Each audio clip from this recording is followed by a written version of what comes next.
Naging tulay para sa malalim na pagkakaibigan at diplomasya ng Pilipinas at Japan ang inihandang state banquet ng Japan Royal Couple para sa state visit ni Pangulong Ferdinand R. Marcos Jr.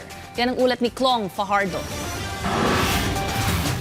Sa likod ng mataimtim at formal na hapunan o state banquet na inihanda ni Japan Emperor Naruhito at Empress Masako para sa state visit ni Pangulong Ferdinand R. Marcos Jr. kasama si First Lady Liza Araneta Marcos sa Japan, nang ibabaw ang malalim na mensahe ng pagkakaibigan at diplomasya ng Pilipinas at Japan. Whether in seasons of abundance or of hardship, Japan has consistently stood shoulder to shoulder with the Filipino people, extending solidarity and assistance at the right moments to reassure us that we have a friend that we can always count on.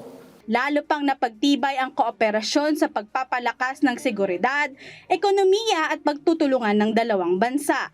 At sa gabing yun, bumalik ang alaalang habang buhay ng nakaukit sa puso't isipan ni Pangulong Marcos at Emperor Naruhito. Ayon kay Emperor Naruhito na ang Pilipinas ang kauna-unahang bansang kanyang napuntahan sa labas ng Japan. Mula sa isang maikling pagbisita sa Maynila, binalikan din ng Emperor ang kanyang panahon sa Oxford University. Kabila ang mga pagkakaroon ng malapit na kaibigang Pilipino na nagpakita ng kabutihan sa kanya. Pati ang pakikipag-usap noon ng Japan Head of State kay Pangulong Marcos, pagkakaroon ng kaparehong mga kaibigan at pang-araw-araw na buhay sa Oxford.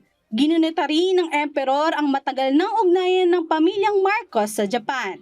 Mula sa state visit ng pamilyang Marcos sa Japan noong 1966, 1977 at ngayong 2026. Noong 1970 Osaka Expo hanggang sa muling pagdalo ng presidente sa 2025 Expo. Higit pa sa isang pagtitipon para sa Japan Emperor, naging tulay ito para mapalapit pa at mamukadkad ang relasyon ng Pilipinas at Japan. Tulad ng sinabi ni Pangulong Marcos na palaging maaasahan ng Pilipinas at Japan ang kooperasyon ng dalawang bansa. Pinasalamatan ni Emperor Naruhito ang tulong na ipinaabot ng Pilipinas nang tumama ang 2011 Great East Japan Earthquake at 2024 Noto Peninsula Earthquake.